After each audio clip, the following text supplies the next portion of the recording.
बघा दोस्तांनो, इतका पाऊस जोरात पडायला लागलाय की बोलायचं काम नाही. माझ्या पायाची बोट पाक नासून गेली राव.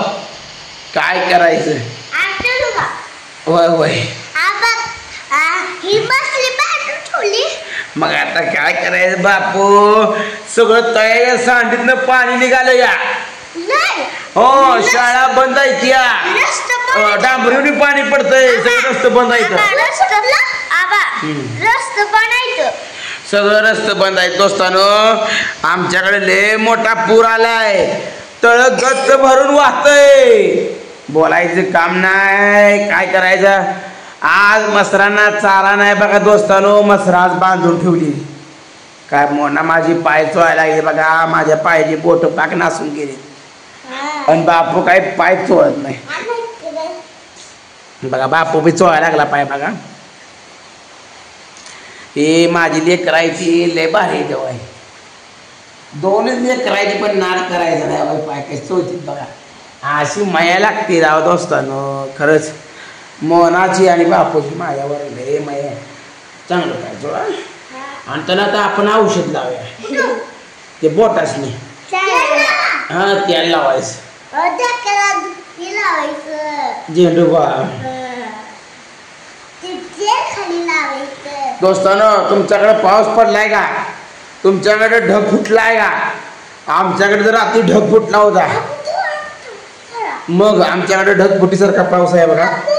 आणि अजून 2 दिवस सोलापूर जिल्ह्यातील सगळ्या तालुक्यात अतिवृष्टीचा इशारा दिलाय.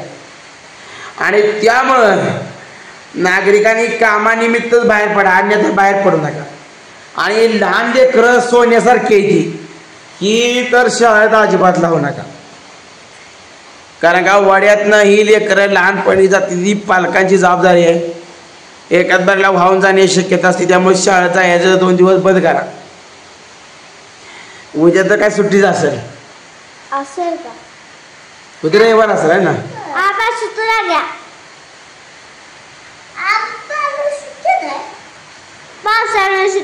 अरे पाऊस घेतला, पाऊस आहे बापू. आपल्या घरामध्ये सारी बरोबर होते का?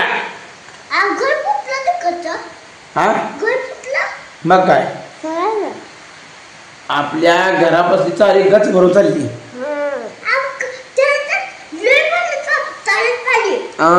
तयारचं पाणी लय लांब सरलंय.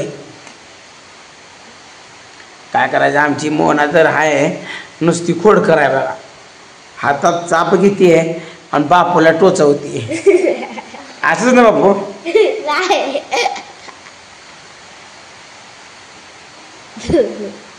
बारीक चिमकोरा घेते.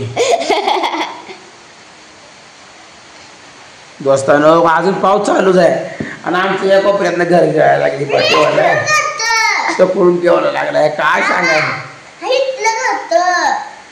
काय करायला? इतका पाऊस आहे बापू. ती दगड बसला तुम्ही काढला होता ते अजून कसा काढलाय बाई? दगड काढलाय की अजून तुझं पाणी यायला लागले. काढला होता तुम्ही तिथं पत्त्याला. आणि चारी सुद्धा यायचं नाही बघा. तुम्ही काय करता? चारी पडले वाहतय एका बऱ्याच पाण्यासंग तुम्ही वाहून जाचाल. आणि दोस्तांनी विशेष करून आमच्या घरापासली चारी पण तुम्हाला तू कंबरीत किंवा व्हायला गेली. मग काय? आणि तळ्यात तर तुम्हाला सांगतो 10-12 किलोचं मासा येतो. मासे सुद्धा खाली वाहून चालले बघा. तळ्याच्या खालनं सांडीतनं पाणी जी निघाले का, सगळं मासे तळ्यातलं सांडी वाटे खाली चालले. एक मासा 10-15 किलोचं मासा आहे. काय काय मांगूर मासा येतं, काय चिलापी मासा येतं, पण मासं भरपूर आहेत आमचं. दोनच होती.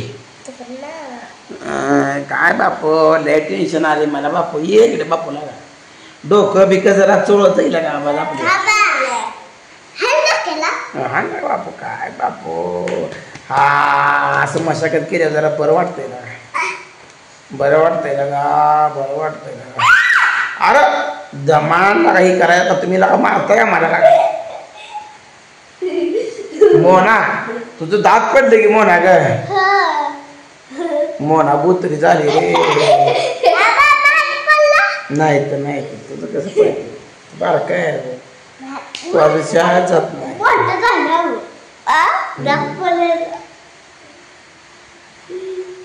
काय सांगायचं दोस्तांनो लय आपलं बापू कपास होती कसा असं बापूचं प्रेम आहे. बापू खरंच महाराज आहे.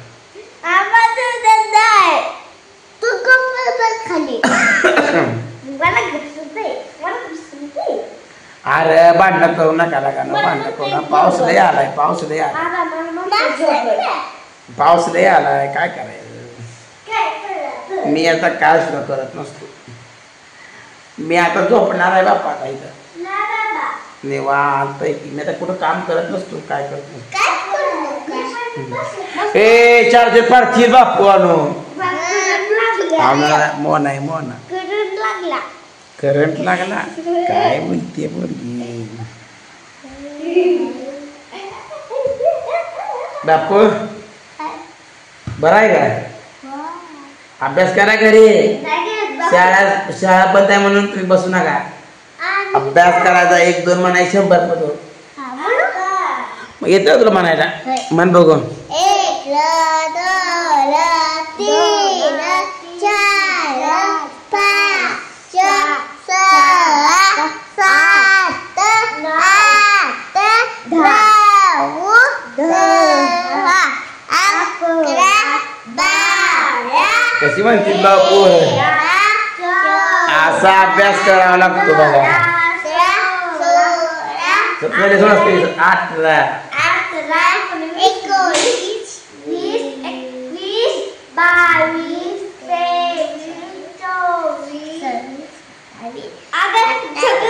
बघा अजून पाऊस उघडला नाही. किती पाऊस चालू आहे बघा दोस्तानो. आज सगळ्यांची जनावर उपाशी आहे. सगळ्या शेतातनं पाणी झालंय. अजूनही शासनाच्या मदतीचा हात नाही. सरसकट ओला दुष्काळ जाहीर झाला पाहिजे. संपूर्ण राज्यात अतिवृष्टी आहे. सगळ्या पिकाचं नुकसान झालंय. पंचनामा करत बसण्यापेक्षा सरसकट शेतकऱ्याला ओला दुष्काळ जाहीर करून खात्यामध्ये पैसे पाठवावे. तरच तुम्हाला सांगतो शेतकरी समाधानी होईल नाहीतर असमाधानी राहील. कारण का पंचनामे करत बसण्यात वेळ वाया घालवण्यापेक्षा डायरेक्ट सर्वांच्या खात्यावरती अतिवृष्टीची मदत दे. या आमच्या सोलापूर जिल्ह्याच्या इतिहासात कधीही एवढा महापूर येत नाही. तसंच एवढा पाऊस कधीच पडत नाही. पण ह्या वर्षी इतका पाऊस पडला राव. अख्खं सोलापूर पाण्यात गेले बापू. सगळे वाहनं बिनं बंद आहे. ती बंगलं ही पाण्यात आहेत. मग काय लोकांच्या घरात सगळं पाणी शिरलंय. महापूर आलाय. सोलापूरच्या इतिहासात पहिल्यांदा महापूर आलाय. काय करायचं. सगळी दुकानं दवाखानं सगळं पाण्यात आहेत. काय भयंकर परिस्थिती निर्माण झाली. जनावर लोकांची कितीतरी वाहून गेली पाण्यात. नदीतनं जनावर वाहून गेली. इतका महापूर आलाय तरी अजून शासनाची मदत गावोगावी अजून पोचली नाही बघा. म्हणून म्हणतोय अतिवृष्टी झालेली आहे. सगळ्यांनी सावध राहावा.